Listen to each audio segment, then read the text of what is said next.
That's Scotty. I'm Motty. That's Youngie. Thanks for waiting. Apologies for the delay.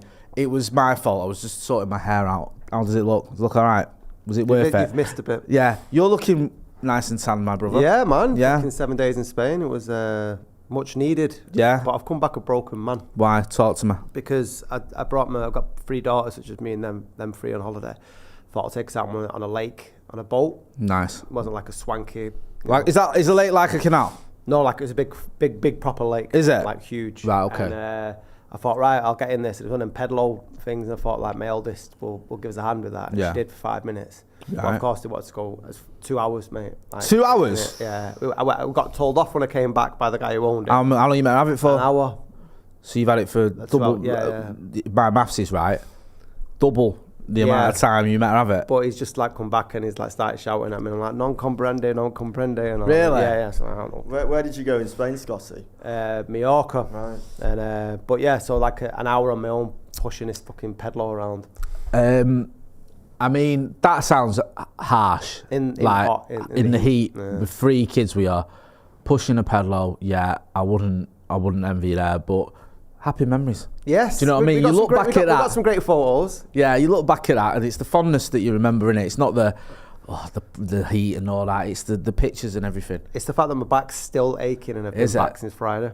No, but you look well anyway. No, cheers. Do you know what I mean? Was it good? Was it a nice little bit of you and the kids' time? Yeah, no, it was nice, man. It was just nice to sort of get away and just mess around on the beach and pool and stuff like that. But then we came back, and then it was hotter here than it had been over there because it was 2 days of like bad clouds, and then 30 degrees on Saturday. I hate the heat in England. Yeah. Do you know? I feel like a sloth on Ket or something. It's just like sloth on Ket. I just can't be asked. The new single by David Scott, A Sloth on Ket. I know what you mean. I like being hot though. I'm cold. My missus says I've got low iron because it's always my fault for anything. If I'm cold, it's my fault. Something wrong with me. She says you got low iron because I'm always like feeling cold, and when it's red hot, I'm all right. I feel like, you know what I mean. I'm in my element, but it has been like hard. Yeah. Do you know what I mean? Like, but the rain came. The rain, yes. At a good time. Yeah, because are we getting into this? Do you want to go into it first? Are we going to talk about it? We can't avoid it, can we? It's Manchester celebrating United's triumph in the Bangkok Century Cup by matching the weather. There you go. Right. Okay. Yeah, as James Young just pointed out. Yeah, it's the City Parade tonight, isn't it? So we're in the middle of town, and you can hear the noise is deafening. Ridiculous. Honestly, apologies if you can't hear us. It was the quickest I've ever got into town. Driving. Really? Seriously. It's mad, that, isn't it? Because I know it's raining, but again, though, part of me is annoyed because it's raining and that'll be the excuse, isn't it? Oh, it's raining, that's why only half of us turned up and all that. Do you know what I mean? There's always something in there. I remember when it used to be like, oh, there's an hole in the Mancunian way. Like, that's why. Only one way to the ground. Like, and it's Sunday, everyone's at church. What? When's that? Like, what is this? 1812? Come on. It's really expensive for us to travel to Deansgate. It's like, yeah. We've been there 4 times this season. I just, and I know, right, listen, I know it sounds a little bit better sort of to take the mick out of their parade when they've just won 3 trophies with 115 charges hung over their head, which I'm not going to bring up because I'm not that bitter. No, that'd be bad. But you can call it as you see it, and it looks from what I've seen, and like it's starting now, isn't it? And I just thought that's a bit underwhelming. Yeah. Considering it's your historic treble. Do you know what I mean? Do you begrudge their fan base for enjoying it? Because everything that you can talk about in terms of the 115 charges or how much money's been put into the club, I was seeing my mates over there in Istanbul, and these are lifelong friends who are Blues, and they're having the time of their lives. And they followed City when they were like proper shit. And now he's seeing this. No, I don't, and I said this all along. I do a podcast with a lad called Mike's, who's a City fan, and another lad called Pundit, and Mike's gives it us, you know what I mean? He takes the bit, but he's funny with it. And I know a few Blues who've been there, and they've done the hard miles, and they've watched the rubbish. I know it's a sort of every City fan over the age of 20 says they were at Gillingham. Oh, Wrexham away. Wrexham, and they weren't. The hill at Blackburn. Like, obviously they're exaggerating all the lighting. But he has done it, and a lot of fans have done it. And listen, me and you spoke about ownership and the hypocrisy of being annoyed if your owners are doing one thing when you happily have an iPhone or whatever. I think you compared it to, or you'll use Twitter or stuff. And I get that a lot of us, it's a hobby. You just want to go and watch football. Yeah. Do you know what I mean? You're not saying, I want to get involved in all the geopolitics and all this, or I'm going to sort of lose my rad because this is happening or whatever. I just want to go and watch my team. It's a bit of a pastime and enjoy myself on a Saturday afternoon. Let's pretend it's games on a Saturday. So I get that. I understand that. And I don't begrudge them any of it. But by the same token, I do look in and I go, I don't see the sense of achievement with what they've done with what we did in 99. I just don't. And you might say I'm bitter and all this, but I think there's different reasons why, for me, 99, and obviously I can't be too objective because I'm a United fan, but I look at it and I just think, for all the different reasons, it just seems to be more like what we did was more of an achievement than this. This all seemed like it was expected. It was an eventuality. This felt like the end game when they took over all those years ago. That this is where they were trying to. They said they were going to do this. They did it. Yeah. They threw a load of money at it. They're not the only club that spent money. We've spent money, but they did it. They got the best managers. They got the best manager, I should say, spent on money on the best players. Whether these charges hold up or not, we don't know. You could accuse them of cheating to get there. We don't know, though. At the moment, nothing's been proven, but that might be the case for down the line. But it doesn't, to me, sense that, like, with United, there was that surprise drama. We weren't the favourites for that competition. Bro. We weren't the favourites after 90 minutes against Liverpool in the third round of the FA Cup when we 1-0 down. After 45 minutes against Spurs on the deciding game of the season, last game of the season, when we were 1-0 down. When we were 1-0 down in the Nou Camp with a minute to go. We kept doing it, that dramatic fashion. There was the drama that went alongside with United lifting. And also the fact that we had a lot more homegrown players, not only in the squad, but in the starting 11. And I've spoken to City fans about the connection they have with Phil Foden because he's a homegrown player. And I get it. I love, there's something when you've seen a player come through the ranks from a youngster through to the first team. And we had, like you say, in the final, I think there was 4 homegrown players, but Beckham, Giggs and Gary Neville, plus, obviously Scholes played his part of that season, Phil Neville played his part of that season, so there is a little bit more of a connection there. So listen, if you're a City fan, you're reveling in it, I get it, I'd be the same, but for me, 99, and plus we're the first ones to do it, the first ones to do the treble, and that can never be taken away from you. No matter what happens, we're still the first English team to do the treble ahead of not just City, but obviously Liverpool, who were on for it as well. I think my frustrations weren't, or like my anger about, if I had any really, because I was surprised at the apathy that I had. And I'm not saying this to downplay the success, but I really wasn't overly arsed about it. But I think it just, we'll talk about it in a minute, just cements the lack of leadership that we've had from the Glazers at United, because City were allowed to excel at the pace that they have due to the lack of competition, because what had happened with the way Glazers have run United, and I know, yes, we've spent money that's comparable to Man City. We have in the transfer. No, we have. Good point. But the facts are that it was so badly spent and so badly managed that what United inadvertently did is create a vacuum for Man City to sort of excel in. And you look back at that stupid quote from Ed Woodward and they say, we can do things that other clubs can't do in a transfer market and stuff. Make such a fucking balls up of it. I know, bro. One of the worst comments anyone's ever given. I'm just going to run through some comments.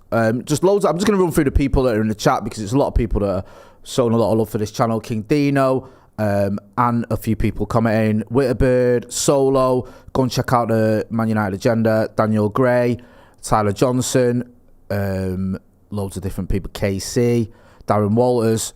He says, Darren Walters, his latest comment, he says, our treble was organic. There's his artificial. Listen, I'm not going to lie to you. If we won the treble with a load of players we'd bought for big money, I wouldn't care less. I wouldn't go, well, that's stated. Yeah. No, I'd be buzzing. I'm not going to pretend that I wouldn't be. But if you want to compare the two, I think it just hits differently. And I think had Liverpool done the quadruple last season, that would have hit differently. Because they'd have done it in a way where you wouldn't have had much room to have a dig at them. Yeah. They didn't spend the most money. Some of their players came through the ranks like ours did. They sort of backed the manager and they've been building up to it, and then they did it, but they didn't. Yeah. So that would have hurt a lot more. I have a dislike for Man City in the basis that there are rivals within a city. Yeah. But it doesn't compare to the hatred that I have for Liverpool Football Club. No, not at all. Like I said to you, I do a podcast with a City fan. I won't do that with a Scouts, man. I'd be getting, it ended violence when I cancellation. Let me just clarify that that's not Liverpudlian. That's Liverpool as a football. Sorry, it's a good point. I've had grief off Evertonians for saying that, because I this is going to be the most worst name dropping ever. Forgive me, but I got asked to do something for American television for CBS with Jamie Carragher. and a kid from the Anfield Rap. And we were talking, we literally just started, right? And this is Old Self Football, and it was packed, right? The room was like, not packed, there was about 200 people in the room, American television. It was quite on me a bit. Because this is like, you know what, can you come and do this thing? And I'm like, right, okay, yeah, no matter what. I never met Jamie Carragher before, never done anything. I knew the kid from the Anfield Rap. I'd done something with him years ago. We weren't mates, but I got on with him. There's no dramas. So it's like, talk about the rivalry. And I wasn't being what I thought was offensive or trying to get under the skin. I was just like, literally, like, you know, when the fixture list comes out, and the first thing you look is when we've got the Scousers. And then straight away, they're both on me like, you say that word Scousers like it's an insult. And I'm like, well, you know, the cap fits.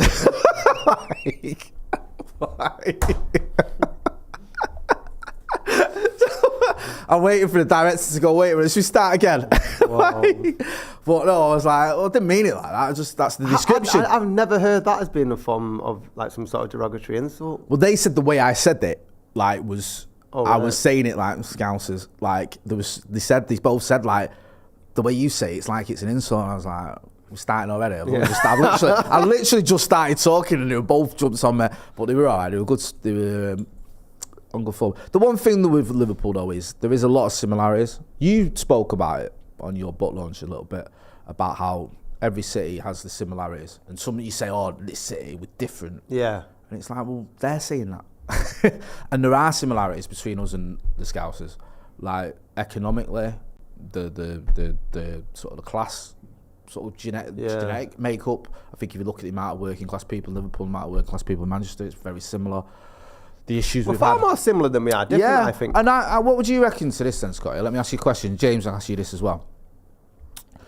Is it as too much of a stretch to say you've got more in common with, say, a Liverpool fan from a similar background who earns similar money, who goes to the games and does what you do, than you have with, say, a United fan who might live miles away? 100%. Yeah. Without a shadow of a doubt. Well, I just don't think because we support the same football club that we have. I thought that. It's true, innit? And when you say that, people get like annoyed. Like, well, so you're saying you love Liverpool? No, I'm not saying that. I think when I've had conversations, me and you've done it in the past, we've had a job where we work with Liverpool fans, and when you sit down and you chat to them, and you chat to them a lot of them are left wing. Yeah. Not all of them, but obviously come from, like, you know, a sort of socialist point of view, which is similar to our own. A lot of them have been through struggles that me and you've been through, whether that's economically, which, don't forget as well, it's all sort of ties in, doesn't it? Because if you're struggling financially, you might be struggling to cope with that. I've had that, where that can take a toll on your mental health and stuff like that. So when you start chatting to people from Liverpool, you know, it's similar if you go to Newcastle or whatever, you find that you do have similarities. I just think especially when it's a social media thing, those things don't come out, do they? It's amplified. Any anger or needle you've got towards one another is just amplified like tenfold. They attack like in the hordes. You know, like if you've done something like I put Van Dijk tweets out in the past when he was doing that Liam Gallagher stance and just getting hit left, right. Is this the one you accuse us of nicking? Go on. Say it. I've let that. I've been on all day. I've let that go. Do you know what I mean? Anyway, I was literally in bed when you messaged me that one. I'll never forget. And you just went, I'm not saying anything, and sent me the 2 tweets. And I messaged the kid who was doing it, and he went, I swear, Jay, I didn't even see that. I went, right, okay, that's, you know, my word. And you was like, yeah, right. Anyway, enough about the ownership of Stretford Paddock. Let's talk about the ownership of Manchester United. Nice segue. So who are we having? Who is going to take over? Who will take over? I said many moons ago, I would be shocked once the Qatari bid, led by Sheikh Jassim, showed their interest, if they weren't successful or if he wasn't successful, and I still stand by that. I'm not saying it's set in stone. I don't know. I'm not ITK. You know me. I'm literally the least ITK person you'll ever meet.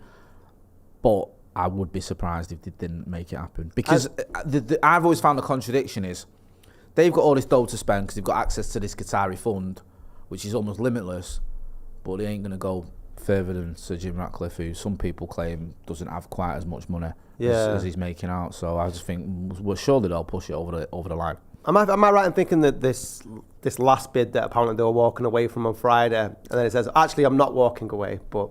Yeah, I got into... Strange, that. There's a piece in the Times, actually, trying to Oh, hang on. See, you're doing so well. And do you know what I love about that sentence?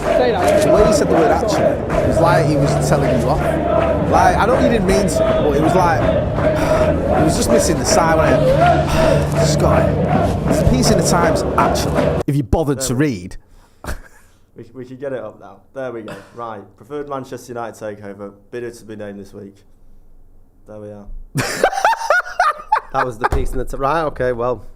Right, get rid of that. That was from behind a paywall, so let's get that off before we all get cancelled. That was the headline, it wasn't the Right, okay, all right. Well, you've done well there. You've done well bringing it up. I'm proud of you. Yeah. Also, if you check your phone, I don't know if you've seen my little message to you. That's it, yeah.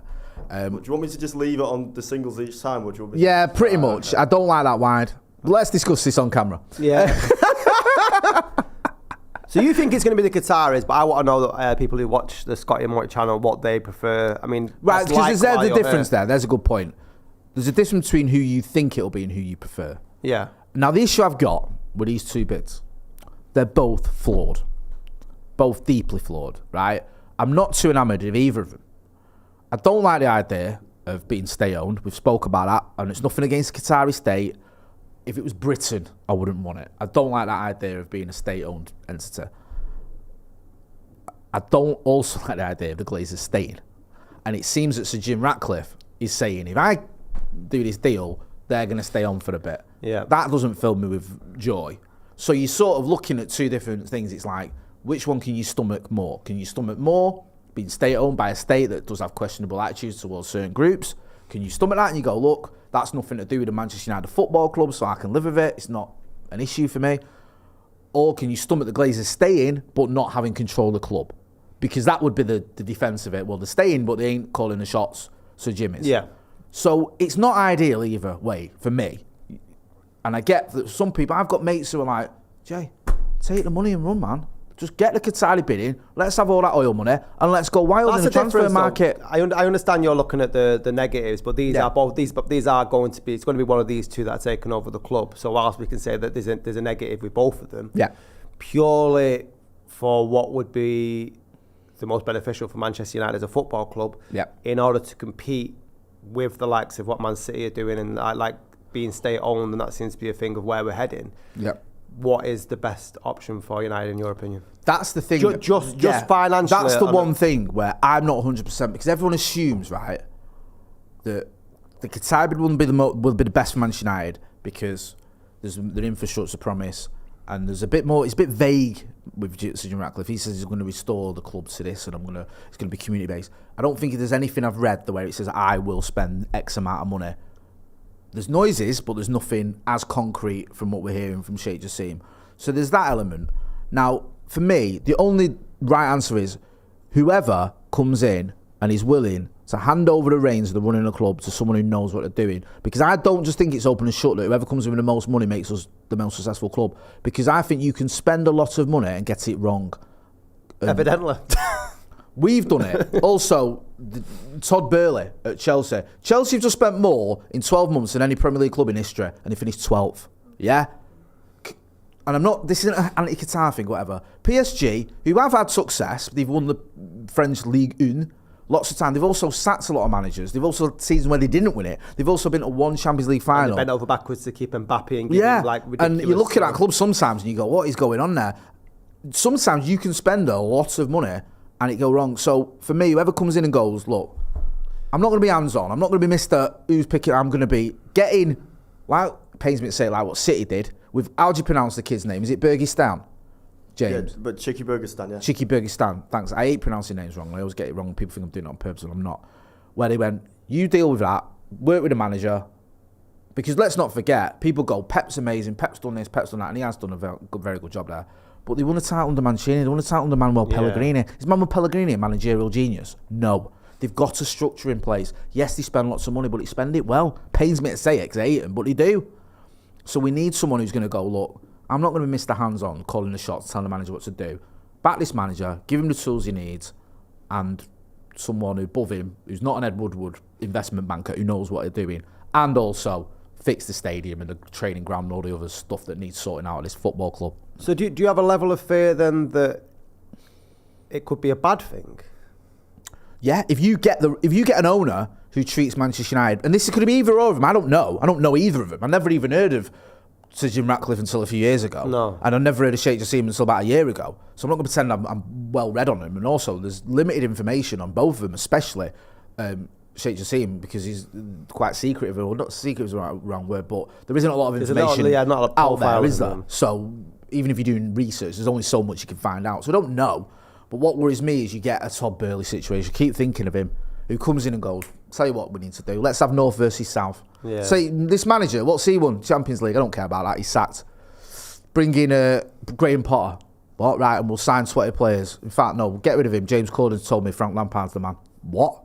Like, imagine, because you don't know, do you? No. This is one of the reasons I wanted us to win the FA Cup. Not just the only reason. I wanted us to stop sitting in the treble, and I wanted to win the FA Cup. And it was a big trophy, and I went there and all that, took me lad.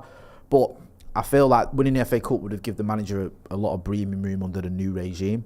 I feel like if a new owner comes in and he ain't feeling Eric Ten Hag, he's still got a little bit of leeway where he could go, this guy's not for me, where he could probably get away with that. If the results go against him and he sacks him, he might get away with it. I think if he'd have won the FA Cup, people would have gone, that's insane. Yeah. Where does that make sense? Yeah, makes perfect sense. And I think a lot of fans are getting carried away with this, especially with the Qatari bid, that they see what's been happening because Man City is state-owned, that automatically we're going to get that. So can you imagine? It's not the same, is it? The worst case scenario if, like, in a year's time or 2 years' time, we're in a worse position than we were under the Glazers. That's possible. Because Chelsea have gone to shit post Abramovich. Chelsea, right? Roman Abramovich, he had a basic MO, right? Here's what we do.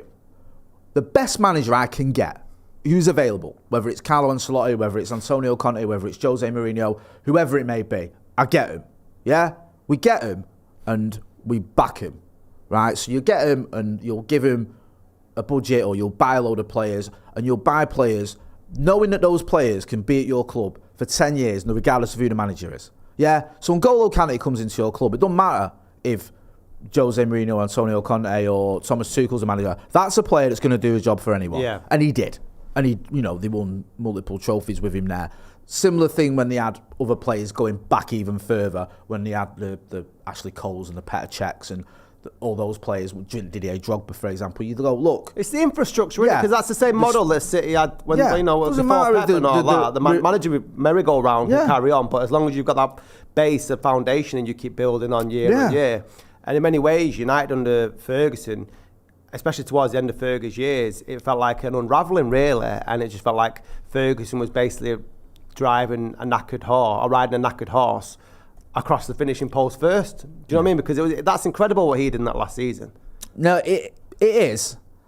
But I do feel there was an element of that last season where some of those players really did have it in them. I think, I'm not just saying this, he's been on the channel and on Paddock. I thought Rio only played 20-odd games, but I thought he did very well that season. I thought he had a great season. I thought Van Persie obviously spoke for himself. I thought Rooney was a great foil for Van Persie. Carrick was immense that season. I think that went under the radar. I think they all sort of... Yeah, but their players have been there a while. Apart from Van Persie, you know what I mean? They were long in the tooth. I think they had it in him, like it was still one to go. I think you're right, though. I get the Cleverly and Welbeck and players like that were picking up medals and Smalling, and you go, could another manager have got a title out of that? Those players? Maybe not. But no, definitely not. But I do think it had one in him. But the problem was, there was, like you say, you said it earlier, and you've said it so many times, of us we've got, there was no long-term planning when he went. It was David Gill left, he left, David Moyes come in, who never won a trophy, Ed Woodward, who's an investment banker, comes in, and I'm watching Sky Sports News on transfer deadline day, and it literally came up at about 9:30 at night, saying, United are in for Sami Khedira on deadline day. And then it was like 5 minutes later, they're not in for Sami Khedira. United are in for Ander Herrera, and a delegation has gone to meet him. Then the news was, the delegation isn't from Manchester United Football Club, it's imposters. Then it was, we're going to buy Fabio Contrao at 10 o'clock at night. And then the message from Real Madrid was, no, you're not, because we can't buy anyone to replace him because it's too late. It was a shambles. Marouane Fellaini. You know my missus. And we will not have heard just before we move on, I just want to put a little link in the chat to the Patreon. We have got a Patreon. There's different tiers. loads of content on there. We do a radio show on there every week. We're doing one later on today that'll be going up there tonight. We also do extra videos, articles, and also other videos as well, featuring all three of us, me, Scotty and Youngie, featuring one or two of us. Go and check it out. We'll do articles and all sorts as well. It's different structures. How much is about 50p a day or something? No, not even that. Is it a week? 25p a week's a minimum one. 25p a week is a minimum £1 a month or £2 £1 a month. There's a link in the chat. Go and check it out.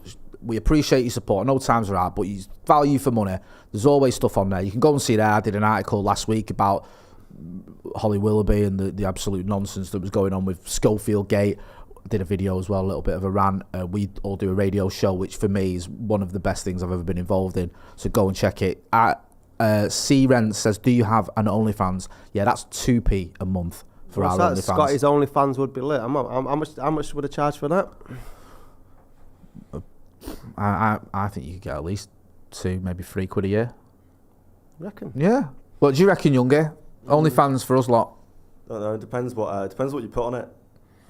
Us in our boxes. People have like fetishes and stuff like that, though, don't they? Like they're very like niche, I believe. I know some dirty people out there, aren't there? Like, James, honestly, you whoa. you strike me as the man who's used like OnlyFans. No, more of an awareness of it than me or Jay. It's free. Why would you pay for it? There's a good point, really. Some git got hold of my bank details and signed up to a load of OnlyFans. Did they? Yeah, I was fuming when I got my bank statement. You were fuming all yeah, do you know what I mean? Like, I couldn't believe it. What were they signed up to? I don't know, about 20 different OnlyFans accounts. It was disgusting. Can you make the porn come on my telly, please? And just on cue, my missus is in the chat. Royce was amazing. Yes. Right, moving swiftly on while I've still got a hope. Go on. I was going to say, there was actually 2 people next door to me in the hostel that I was staying in Milan making very loud noises, which meant I couldn't get to sleep. So, hit the like button as well. We've got almost 400 people watching, which is phenomenal, by the way. We really do appreciate your support. Yeah. What's this? We just wanted to get in the fact you've been to Milan, didn't you? No, I was making the point that you were talking about. I made the Partridge reference about him phoning reception and asking them to put porn on his telly. You wrote porn on my telly. But I don't think, if he was in my situation, he wouldn't have needed it because it was actually taking place in the room next door. So, really? Yeah. Hey, were you there with your glass? Hey, listening, or your phone recording it? Hey, this will get me through tonight. Hey, what else are we going to talk about, Youngie? You put something on the screen, I've forgotten because my memory's like a goldfish's. There's a story about obviously Boris Johnson resigning. Oh, that's the wrong one. Well. There we are. Right, Boris Johnson. This happened last week. Resigns as MP. With which way? There. Sorry, I was just trying to put it on the screen so people can read it. There. Yeah. Boris Johnson resigns MP with immediate effect over Partygate. Committee found former Prime Minister misled the House of Commons and recommended lengthy suspension. He's said, nah, you're all right. I'm just going to duck out of this one. I'm getting off. Are we surprised? No. I'm surprised at how surprised everyone is. Who's surprised? Exactly. Did you honestly think this is a man of integrity and courage that was going to say, I'm going to fight these charges because I'm an innocent man and I'm going to stick it through? Or did you think he was just going to get off as soon as it was feasible? Yeah. I mean, what would you do in that situation? Me? Like, why would he need to fight? Because I think... You know my attitude towards these things, Scotty. No comment all the way, bro. Yeah, you know misunderstanding. I just like... He doesn't need it, does he? No. And at some point, he's got to temper his ego to think, I might just duck out of this one. Yeah. What makes me laugh, though, is he's done like straight off the Trump playbook, innit? Duck out, and then accuse everyone of conspiring against you and all your enemies are out to get you and it's a witch hunt and all this. And I've seen a lot of papers running for it with it, the right-wing media, and I also see his little cabal of supporters and the Tory pie backing him and saying similar things. And it's all just sort of ridiculous. Whatever he's accused of with Boris Johnson, you just know it's true, don't you, really? I think so, anyway. Yeah, well, apparently so, because he's been found guilty. What do you make of all this, James Young? I think I don't think it's the end of him as a politician, to be honest, even though he's resigned as a really? MP. I just, he's one of those sort of characters a bit like Trump. because he's got that such an army of support that will always stick with him no matter what he does. It's almost like, you know, when Farage resigned as UKIP leader and he just set up his own party straight away, that was like the same thing. I think because he enjoys having that support so much and, you know, being who he is, and because he's, you know, just enjoys his the prospect of being a politician more because of the power that comes with it rather than actually the job of it, that I think he'll still do something to do with politics, whether that's being in part of a think tank or an advisor or something like that. I just think he's too big to just completely go away. It's weird because I don't know with him. He's an odd character for Nick. Because what's he want to do with himself? What's his end game? Do you know what I mean? Yeah. Like I think some politicians go into politics to make life better for people. Some of them do it to make themselves lots of money or their friends lots of money, which will. No, I'd say that's probably the majority. Yeah, majority. Yeah, good point, well made. And he's obviously in that category now. Same with Sunak. Sunak's, you know, he doesn't need the money, but he's making money for people, isn't he? Yeah. Do you know what I mean? For me, it's all about ego, really, because, like, I mean, Sunak's missus is one of the wealthiest people in Britain, isn't it, or something along them lines. She's worked very hard. Yeah, she's fair play to her. Grafted. Yeah. Yeah. What are you laughing at? How else you get rich? She's worked very, very hard. Yeah. Someone could tell me. Apparently owning an OnlyFans account. Someone put before if Scotty was eating Chris in a bath or something. Chris in a bath with Scotty on an OnlyFans vid. It sounds like Alan's deep bath. Yeah, it sounds like something I'd subscribe to. Do you do mates rates for that? Yeah. Just give me a little discount code and all that. You're a good lad, you. What else have you got for us, young guy? Well, that was the story that we had there. But in terms of other things that I put in that message that we had before, I'm just trying to find. Jake Humphrey's left BT Sport. Good lad, that was the one. Sorry, bro, I couldn't remember. We actually spoke about this on Stretford Paddock. We spoke about it briefly, but you had the thread, didn't you? There was a thread of Partridge-like moments. You can tell, right? You know when you watch someone on camera, and we've been guilty of it. Me and you've done videos where I've had messages, and you can tell sometimes when you just not sulking with someone, but you're with someone, you're doing a video because you got to, or you're doing a live show because you got to, and it's a bit of tension there or whatever. You can tell with Jake Humphrey, a lot of them don't get off of him, don't like him. Like, was it David Ginola who was caught doing that behind his back? Really? Yeah, there's a clip of him like that behind his back. I've interviewed Jake Humphrey a couple of times, you know. What did you think of him? Stand-up guy, like I had no problem at all. And we were talking a lot about like, I think it's that High Performance podcast that he was doing, and we're talking about like the sort of books. He doesn't like to mention that he does it. Books and influence. Yeah, but the thing is, like James, you have to. That's your hustle, and that's your brand, and you've got to try and sell stuff. So you know, he's got to mention it in everything that he does, especially if he was losing his job. So I don't begrudge him that. But he like honestly came across as a decent bloke, and I know he gets done for partridgeisms and stuff on BT Sports. He's not the worst. No, he isn't, right? The issue I have sometimes, and it's not just that Humphrey does this, Richard Keys does it, one or two others do it. I think the line sometimes gets a bit blurred between the pundits and the presenters. And I think they feel like they're a bit of an authority at times on football, and they ask... Their job's to ask the question. And I think because they get familiar with the people, and we've done it, you work with ex-players and stuff, and you get to know them, and you get friendly with them, and then the cameras are rolling, and you still feel in that mode. And sometimes he does this thing where he'll take the mick out of people for when they've fallen short in sporting achievements. Gerrard, for example, I'm not going to complain about it, but it's not great when it's coming from someone who's never done anything sporting-wise. Or he'll say ridiculous things like, why don't you just play well every week? Why don't you just be better every week? But you'd expect that from Michael Owen as well, though. That sort of comment. The trouble is, you're right, but Michael Owen can at least that's his job on that show, and he's got that thing. He's a Ballon d'Or winner, he's a title winner, he's played for Real Madrid. He might come out with nonsense, which he does. Unless they all do on that show. Listen, whether it's Owen Hargreaves or it's Joe Cole, even Rio says the odd thing where I'm like, what are you saying, Rio? So they all do it, but I think there's a level of respect you've got for them because of what they've achieved. When you've got a presenter there and he's weighing in with idiotic comments, it's a bit harder to stomach when you're like, hang on a minute, this guy was doing Formula 1. It's also this like really annoying sort of neoliberal approach he's got to everything, of just hard work is all you need to do, and hard work is everything, and there's no luck involved at all, and it's all down to hard work and world-class basics of waking up at 5 o'clock in the morning, and like his LinkedIn posts, it's just like, I just think if I was in his situation, just to say all of it's down to hard work, it can't be. It's not like that at all. We all know how it's like that, you know. I get.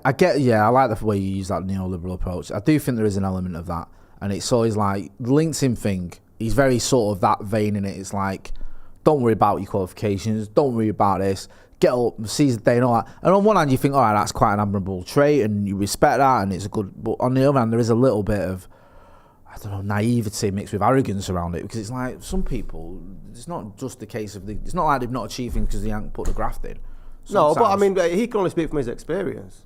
I'm not going to turn this into like me like defending Jake you are, Humphrey, right, because you're his busy. Why are you where you are now?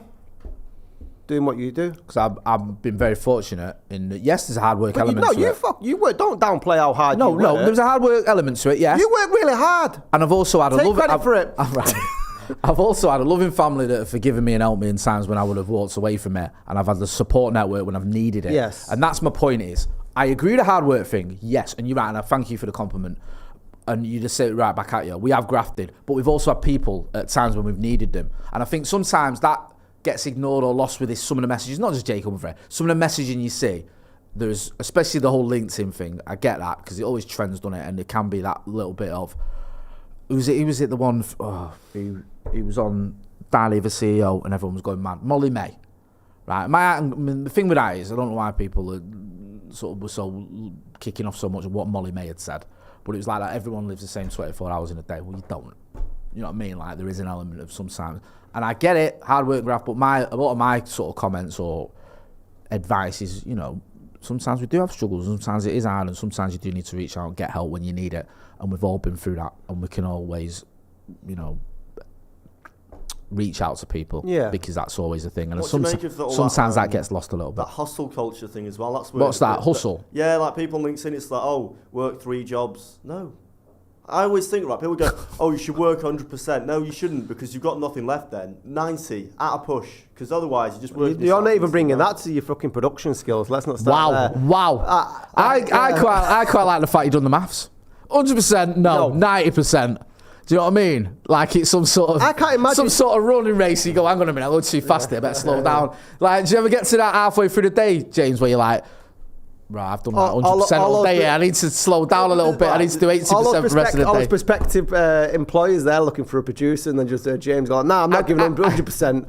I get it. Not knackering myself up for nobody. The Spaniards, they've got it spot on. They go to sleep halfway through the day. That's it. Great. No, it's not. They go back and work afterwards, though, James. But that's what I mean. They get a good enough break in between. Do you know what? I get it. I get your argument, and I do think that sometimes both can be true. Hard work and when you need help, getting help can be true. Sometimes we go too far down the other way, where it's like, oh, all you need to do is hard work. All you need to do is seize the day. All you need to do is graft. All you need to do is jump out of bed and, you know, attack the moment and all this stuff, and the world's waiting for you. There is an element of that in life, and I get it, because I've done the other one where I was sat in bed all day taking drugs and waiting for the world to come to me door, and it doesn't happen. But there is a little bit of, sometimes that can cross the line where it's like, if you haven't achieved things, if you are going through a struggle, it's your own fault, and it ain't always your own fault if things aren't happening for you. Do you know what I mean? That's my point. The point, yeah, but hard work doesn't always mean in your employment, I don't think. No. For me, going through the personal struggles and having to reach out and dealing with that in itself is hard work. I think we sort of focus too heavy, like hard work being the stuff that we get paid for. I think a lot of the hard work that you do is your self-motivation, getting you through that sort of thing. I think that's where you get lost. I think the big problem with just go back to Jake Humphrey as well, is the vessel of the messages. Like, he comes across really badly at times with these partridge-esque sort of things he does. Joe Smith, I didn't see it. I don't know if any of you watched the Champions League final, but Joe Smith said he just turned it and made it all about him. You know, like the whole thing, and I think sometimes it's a bit cringe. Yeah. And there's been a few incidents, hasn't there, where he said a few things and you're like, there was a moment when why are you doing that? I think it was one of the City players, it might have been Kyle Walker, who said it was something along the lines of, I remember when my mum couldn't afford like a pint of milk or something like that. And Rio Ferdinand went straight in there and said, so what drink are you having then tonight then? Like straight after. Let's lighten the mood type thing or whatever. Let's not acknowledge the struggle you've been through and use that as an example to others. Let's talk about what drink you're having tonight. I know they're having a shake-up, aren't they now, BT? It's not BT. Explosion, yeah. And I get it, because I do think it needs mixing up a bit, because I do think their coverage at times has been not great. And I think when you look at other channels, I think, is it CBS you have, is it Katie Abdo. Yeah, but they've been criticised as well for going too far the other way, to the point where it's just like that sort of Micah Richards academy of just laughing all the time. Oh, well, they try and play like Micah Richards and Henry, and they play games and all that sort of stuff. Yeah, sometimes that's good though. And to be fair, I don't watch the whole thing. I only see the clips on YouTube, on Twitter, or YouTube, wherever. But there's enough out there now where if you don't like a certain pundit, like when the FA Cup final. I mean, I was watching it in Spain, so I didn't have any idea who the commentary was. But I was following a bit on Twitter, and I've gone over to ITV because of Jermaine Genius. All right, really. I heard bad things about him. Because I was there, took my lad, which was the first 20 seconds of that was mint, and. Well, the whole, losing the cup final was great. Yeah. But yeah, I remember, so it makes me laugh because when you come out and you go on Twitter and everything, there's a commentator trending for the wrong reason. Can we talk on this? Can do what you want. The piracy. When people got arrested for like 30 plus years. Didn't they get dished out like some silly sentences? But the Premier League were all like celebrating that, people have been pirating the Premier League games. And yet we're getting charged, what is it, 1,200 quid a year, and we can watch like 40% of the games, if that. Horrible. I put it out on our social media, and like people were getting in touch saying that they live in Canada and pay like 30 quid a month or whatever, and they can have access to whatever games they want. And that's the case all around the world. Like, it's strange how we can get streams for every game from other countries. I know. But we live in the country where the game's being played, and we're getting absolutely rinsed. 1,200 quid, that's more than a season ticket to watch the less than the games. It's mad because... I mean, yeah, you sign up for everything. Like, you can sign up for Amazon because some of the games are on there. So you pay your license fee because obviously some of the games are on there. In the mail. And you can have Sky, you can have BT, and you can still miss games. It is incredible. So yeah, 5 men who made millions from selling illegal streams for Premier League football are jailed for up to 11 years each, and a huge clampdown on IPTV sticks. The individuals operated one of the UK's largest illicit streaming services. We all love a bit of illicit streaming. It allowed customers to access streams illegally to watch sporting events. The court on Tuesday heard that the group charged people £10 per month. Now, if we were in like the cost of living crisis, and we're still charging ridiculous amounts, so you've got to sign up to how many is it going to be now? 4 things in England with Amazon to watch games. Yeah. Like, who's it for? This was originally the supposedly a working class sport, and they just completely alienated a massive fan base. I know. Why? Who can afford that? This is the thing. You can't afford it. You want to watch it, and it's like, okay, I'm going to get a stick because you can pay £10 a month and watch everything. And the people that sign that are getting banged up longer than, I hate to use the analogy, but longer than some sex offenders get, and it's just like, really? I don't understand as well, right, the argument that fans of Football League clubs use of, well, okay, so if you put 3 o'clock games on in the Premier League, then people stop watching League 1 and League 2 teams, which there's no evidence to actually support that. No, teams in Germany in the Zweite Bundesliga and the third league have got much bigger sentences. Like Hamburg, for example, are in Germany's second tier, and they still get higher sentences in City and Liverpool, right? So that doesn't, yeah. Right? Right. I'm not going to argue with you. You sound like you're getting quite threatening. See, that Premier League is free to air on NBC in America. See. Game's gone. Right. And also, right, so 3 o'clock kickoffs, if we had them on TV in the Premier League, that would benefit match-going fans more anyway, because then there'd be less games being moved. So see, the argument doesn't work. Everyone's a winner. I agree with James Young. Have we got an unsung hero before we wrap up? I didn't manage to get one, but you can find one if you want. Is there anyone who we think, you know what, fair play?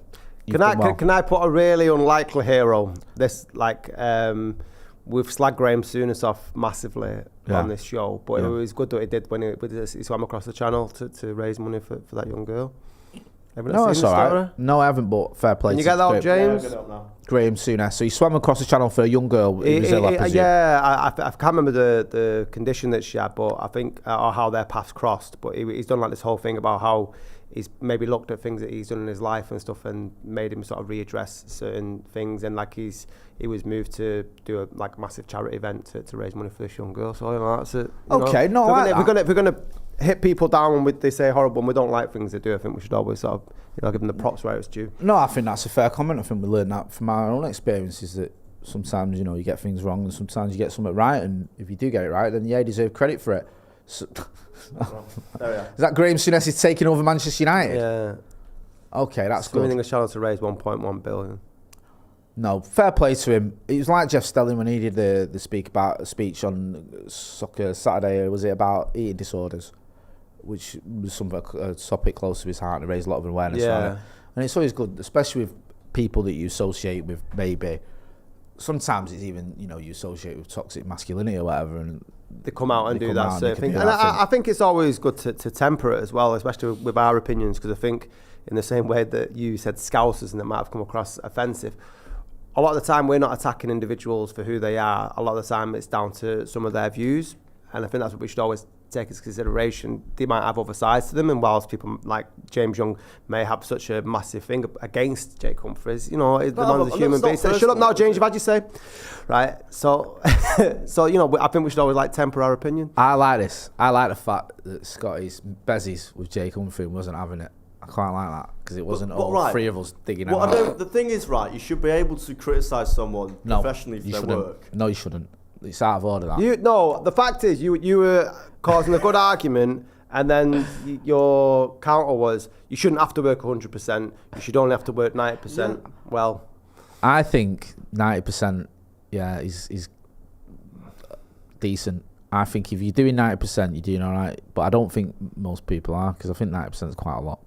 I think the whole 100% is nonsense. You can't work on 100%. You can't. No one's doing that, are they? No. Me and you, what do you reckon we used to do when we worked together and we met each other? I think it's 12%. If that. Like, we were barely breathing.